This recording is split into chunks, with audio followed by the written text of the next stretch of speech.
Hi, I'm Mark Bedore. Today's Wild West is on location in Lone Pine. It's one of the greatest Western movie locations of all time. North of us is where Randolph Scott outdraws Lee Marvin. Where hundreds of classic Westerns have been filmed. This is where it's happening. You can't imagine this until you see it. And home to what may be the best Western movie museum in the country. So the next day, his assistant came in with his chair. Plus Rifleman star Johnny Crawford. And I'm very fortunate to have been part of it. We'll take you to the Lone Pine Film Festival coming up on today's Wild West. The Wild West. It's still out there. We'll show you how to find it. This is today's Wild West. When all hell breaks loose, you get him. Come on, get him. Making movies on location in Lone Pine, California. How's your exposure and everything? Looking good? Good. I've been messing with it. The reenactor group known as the Ghost Riders are shooting a film, and lots of blanks, in one of the greatest Western movie locations on Earth, the famous Alabama Hills, on the eastern slope of the Sierra Nevada mountains, just outside Lone Pine, California. Here in the shadow of Mount Whitney, tallest peak in the lower 48 states, more than 400 movies have been shot since the 1920s, most of them Westerns. A few steps north of us is where Randolph Scott outdraws Lee Marvin, and Lee Marvin drops dead, and 7 men from now is right out here. And every Columbus Day weekend, that heritage is celebrated during the Lone Pine Film Festival. This is the Lone Ranger Canyon, where in 1938 it was the first on-screen telling of how the Lone Ranger became the Lone Ranger. Movie fans come from all over the country and around the world to walk in the footsteps of the Lone Ranger and most any other Western star you can think of. It's cowboy land out here, you know. There's no other place like it. John Wayne filmed here, as did Clint Eastwood, Roy Rogers, Dale Evans, Gene Autry, Hopalong Cassidy, Randolph Scott, and so many more. Reenactor John Kircher has been coming to Lone Pine for more than 30 years. Oh, this is like waking up to a dream. During the festival, some 150 photo placards are set up throughout the 30,000-acre Alabama Hills, marking the exact spot where a scene from one of those classic films was shot all those years ago. The Alabama Hills are federal land administered by the Bureau of Land Management. That's why this country looks exactly the same as it did back in the 1920s when movie cameras first rolled here. And this is still an active movie location today. Some of the recent films made here include Iron Man, Gladiator, and most recently, Django Unchained. Over the years, many of the celebrities who made movies returned for the festival, including Roy and Dale, Ernest Borgnine, Jack Palance, Gregory Peck, Richard Farnsworth, and Peggy Stewart, just to name a few. Today, many of those beloved stars are gone. But after more than 25 years, the festival is still going strong. We have never been a celebrity-driven film festival. We have never been a film-driven film festival. We have been a location film festival, on location in Lone Pine. That's the deal. For those people to go out into these rocks and stand where Roy and Dale stood, to stand where Jack Palance stood. While celebrities may not be the focus, they're still a big part of this event, like Diamond Farnsworth, son of Richard Farnsworth, stuntman, stunt coordinator, and second unit director for the hit TV show NCIS. My dad loved to come up here, and he loved it up here. He worked up here, and the people up here treat you really well. And when they started inviting me up here, I just kind of connected, and it was a great feeling to come up here with all these people. And we used to have a lot of older gentlemen that would come up, the old actors, and it was just so great to hear them talk.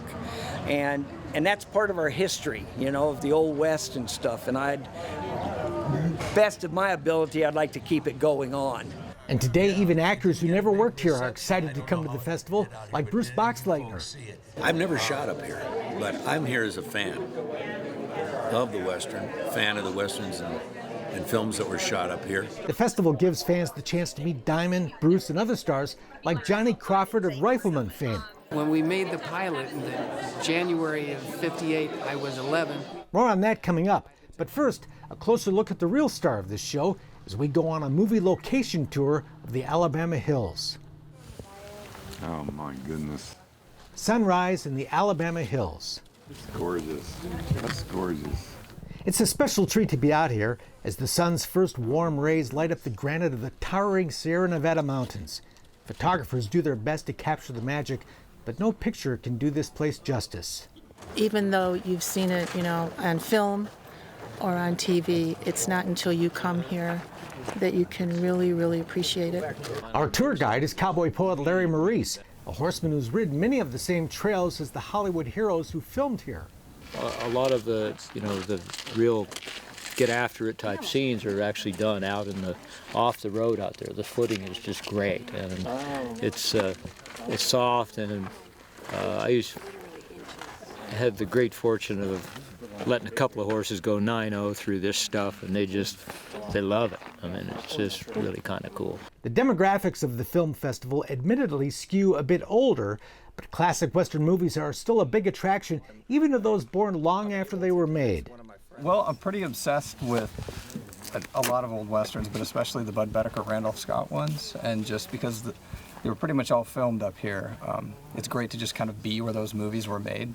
And then it's nice to just be around a lot of other people who are also kind of obsessed with Westerns. The Sunrise Gathering kicks off a series of tours of the Alabamas offered during the film festival. And so now we're going out again to see where Wire uses a weapon to shoot Davidson. Guided tours of the rocks take fans to the exact spot where scenes were shot. So this is where they finally escaped their bindings, Hoppy, California, and Lucky.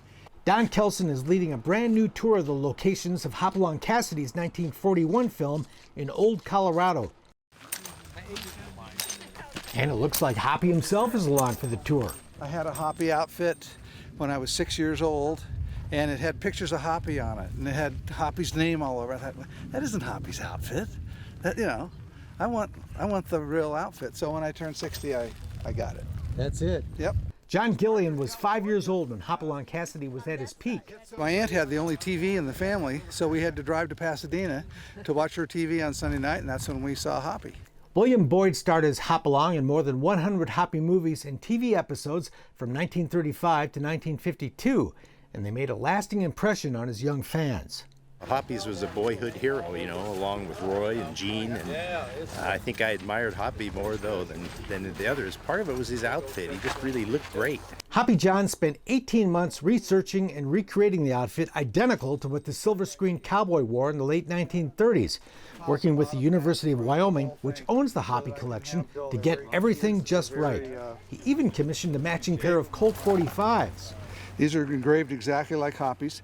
Hoppy's were purchased in 1927 from the Colt factory. They were engraved at the Colt factory. Other fans on the tour are just as dedicated in their own way, like this couple who've come to the festival 4 times, all the way from England. Oh, because we like Western films. We like Hopalong Cassidy and John Wayne, don't we? Randolph Scott. Yeah, and Lone Ranger. Along with the movie fans, there are fans of movie making who marvel at the expertise of the filmmakers who worked here.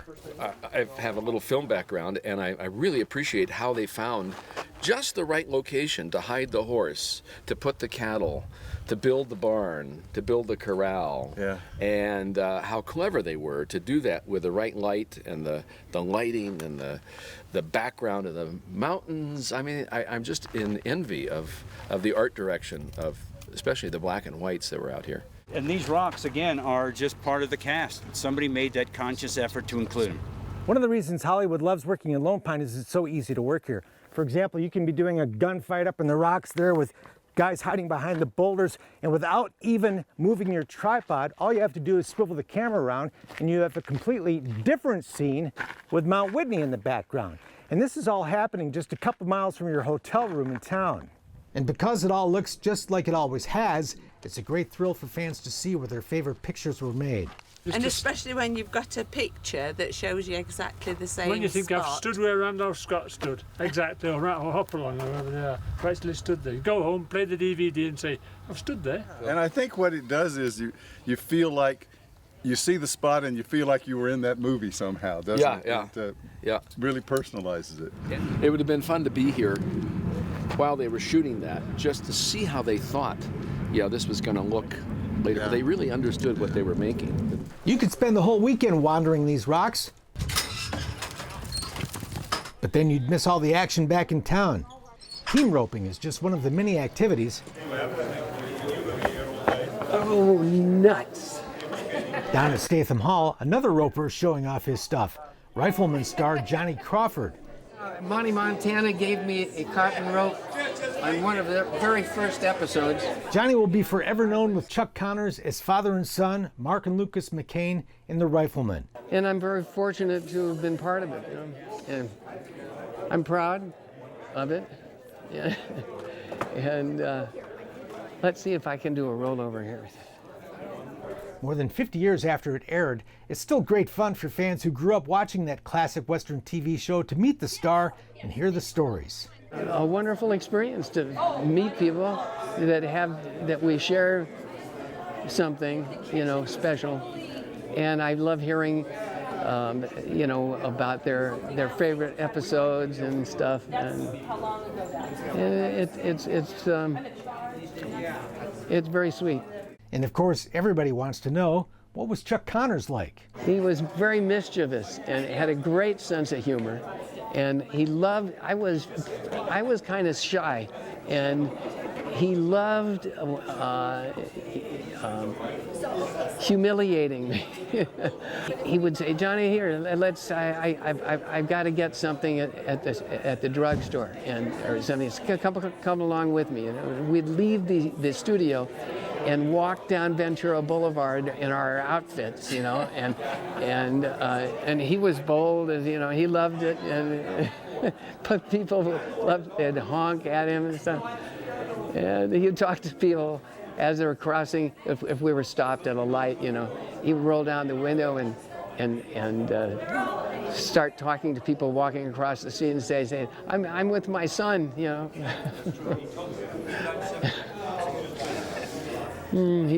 He was crazy.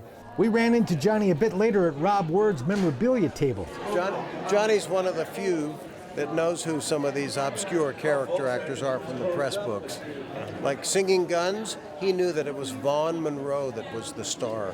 It was an era when we expected our heroes to set a good example, and they did. Just steps away, we meet Cheryl Rogers Barnett, the daughter of Roy Rogers and Dell Evans, signing copies of her latest book. I thought she was a neat lady until they got married, and then I gave her fits, so thank God she was a saint because she put up with me. Cheryl grew up hanging out at the Republic Picture Studio in Los Angeles, where her dad made many of his movies. Growing up at a studio was such fun. There was no Disneyland when I was a kid, so having access to the wardrobe and the makeup department and going out to what they called the tank, which was a big pond thing, and watching them do battle scenes, you know, with ships and all out there. I mean, it was a great place to grow up. Lone Pine is a special place for Cheryl. Her dad made his very first movie here, and Dell Evans made one of her very last public appearances at the festival.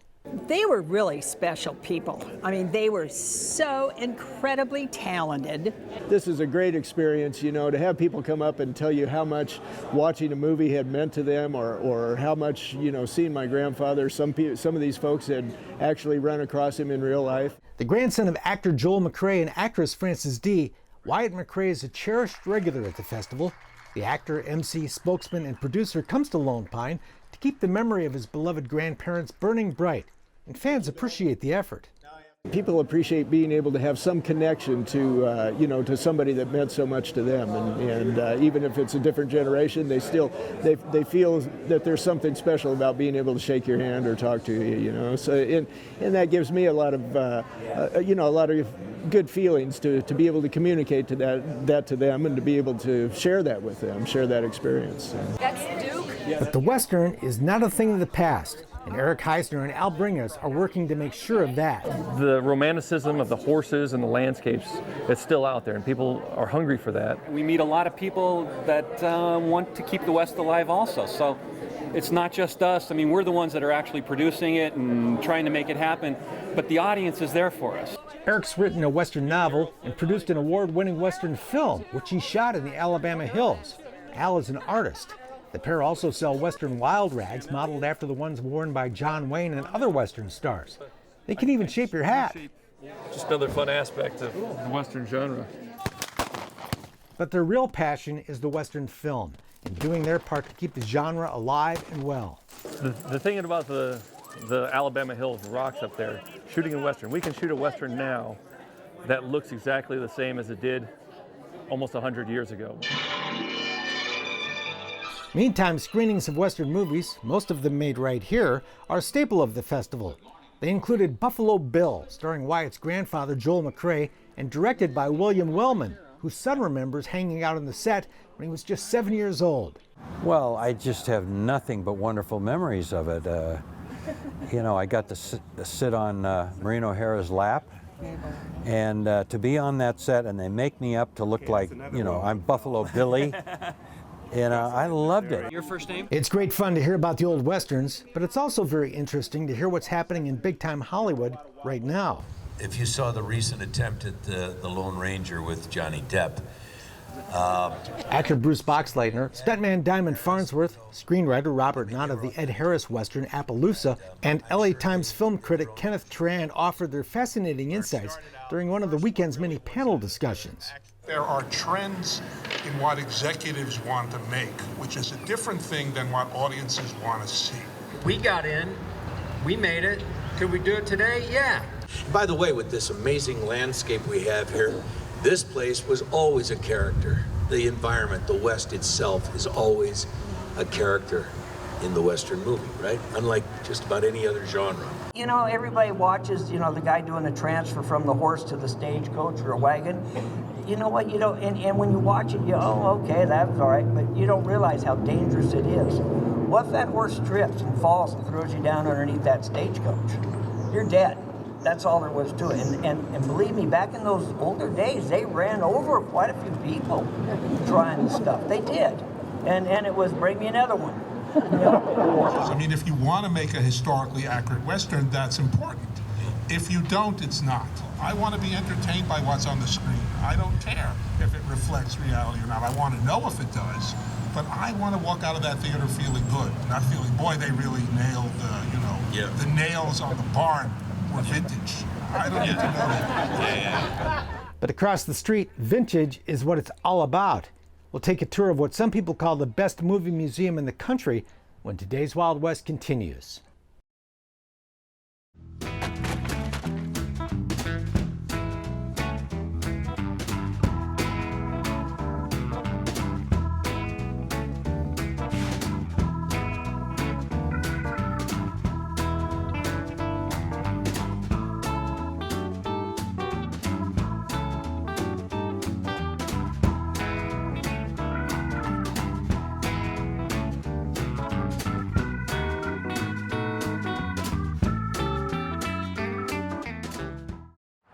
The success of the Lone Pine Film Festival got people talking about building a museum, and in 2006 that dream came true thanks to a generous donation by Beverly and Jim Rogers.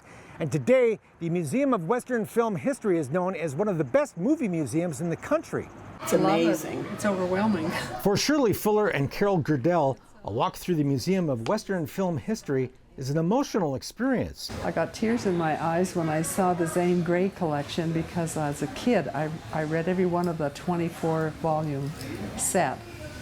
Every one of those stories probably 3 or 4 times. From the silent movies based on the stories of Zane Grey to relatively brand new pictures, Lone Pine's Movie Museum is a treasure trove of the films made in the Alabama Hills and the surrounding area, ever since the first movie crew came here in the 1920s to film The Roundup. What we do most is Western films, but we just don't want to ignore the other genres that were made here as well, like High Sierra. It's a very important film, Bad Day at Black Rock, and neither of those are Western films. The car Humphrey Bogart drove in High Sierra is part of the permanent collection, and Bob White brought the restored 1937 Cord owned by Tom Mix to Lone Pine for a special weekend appearance during the film festival.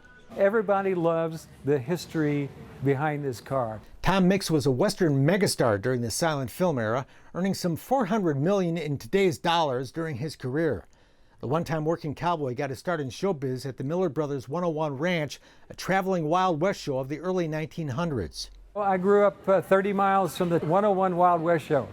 And Tom Mix, he had come from Pennsylvania, and he knew, you know, he was a horseman. That was no question about it. But that's where he became a real cowboy. White spent hundreds of thousands of dollars to restore the car Tom Mix was driving when he was killed in a crash in 1940. Mix customized the cord with medals he'd received from European royalty, leather splash pads. This is the original one that I found in an attic out in California. Even a holster for the .357 pistol he kept handy under the steering wheel. Now the neat thing about that is his daughter Ruth, they'd go around from circus to circus, Tom Mix's circus, and he'd say, grab the wheel, and she'd grab the wheel and he'd pull that gun out and start shooting rabbits and squirrels and telephone poles and anything that he wanted to.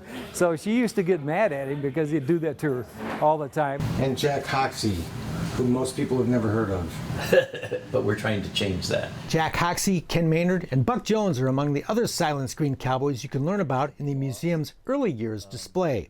That's Ken Maynard's hat. And these are his chaps. And his gun and his gun. Now, whether that was actually used in a movie, I don't know. The post-war exhibit shows a different kind of Western emerging after World War II, with new stars, new themes, and new roles for women. They had the adult Western then, which was quite different than Hopalong Cassidy and Gene Autry and Roy Rogers. Randolph Scott made lots of movies in Lone Pine. Today his hat, boots, and gun belt are on display, along with a rare poster that shows an alternate title for the classic movie Ride the High Country. But they changed the name just before it actually got distributed across the country to Ride the High Country. That was considered a more exciting, marketable name than Guns in the Afternoon. Yellow Sky, starring Gregory Peck, was made in the Alabamas. The museum owns the working script of director William Wellman. And when he had shot the scene that he was happy with it, he would exit out. So that's why there's X's on it. But he made all these comments about, would you see this guy sweat? So, you know, he was thinking, do they needed to show that cowboy sweating, for instance, and all kinds of details like that. So it's very interesting. We're very lucky to have it. The very thorough Lone Ranger and Hopalong Cassidy exhibits bring back memories for many baby boomers. The museum has a vast collection of memorabilia from both. The Hoppy collection is especially impressive. There's even a Hoppy bicycle. And it's in primo shape. The Singing Cowboy exhibit, of course, includes Roy and Dale, and the car Gene Autry's horse jumped over in Trail to San Antone. Joe Irigoyen, it's supposed to be Gene Autry, but it's Joe Irigoyen jumping champion over the car. There's movie guns.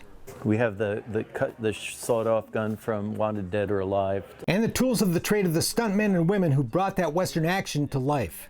They call it a jerk vest. They would tie ropes or cables onto it and pull the rider off the horse, and it would look like he was shot. Along with the Westerns, there's the Easterns. Movies like Gunga Din, where the Alabama Hills played the Middle East, Asia, or India. I had someone who joked, they said, from every country in the world you can see Mount Whitney, because we played so many. We've even played, of course, Planets in Outer Space and The Backside of the Moon. Hollywood still comes to Lone Pine. The original Tremors shot here, along with G.I. Joe, Gladiator, and Iron Man. And most recently, Quentin Tarantino's Django Unchained. And so he was always asking me to take him around the museum. And he said to me one day, he said, I want my exhibit to be better than Iron Man's exhibit. And I said, well, we can't afford you, Quentin. Your stuff comes up, everybody bids on it, and that's like our budget for the year. And so the next day, his assistant came in with his chair with a signed script that won the Oscar, signed by Jamie Foxx and all the stars that were here. And then he calls me in June of that year and says, can you come down and pick up the dentist wagon? Just 8 years after groundbreaking, the reputation and collection of the Museum of Western Film History has grown to the point where there's talk of doubling the museum's size. Inyo County Film Commissioner Chris Langley is happy to welcome most any film project to the area, but would especially love to see more Westerns made here. And although the West was really only a 20-year period, it has framed who we are. And people are always drawn to that. John Wayne, I still would want on my side. You know, a lot of people are still hungry for the Duke. John Wayne lookalike Jake Thorne was one of those reenactors shooting film and blanks in the Alabamas during the festival. He's been gone for over 30 years. What's great about what I do is I can make them come to life. He came all the way from North Carolina to be here. I did. I mean, this is where it's happening. For Western movie fans, this is where it's always happened. where Hollywood's made the West come to life, and where it still does for those who love it. I've tried. I don't think you can explain it to you. You either love it or you don't. But the people that love it really love it, and they know what we're talking about. It's something that you got to have. I don't think you learn it. It's in your heart. It's just watching those old movies. Makes you feel good about this country and what you can do on a horseback. If you're one of those true believers, the Lone Pine Film Festival and the magnificent country and heritage it celebrates is not to be missed. That's it for now. We're back next time with more cool stuff from today's Wild West. I'm Mark Bedore. We'll see you down the trail. For more information on the people and places featured in today's Wild West, or to order show DVDs and books, visit todayswildwest.com. Next week on Today's Wild West, we'll take you for a ride on an authentic wagon train. Push 'em on, push 'em on! Just part of the action. As we saddle up with the Reno Rodeo Cattle Drive. Don't miss it.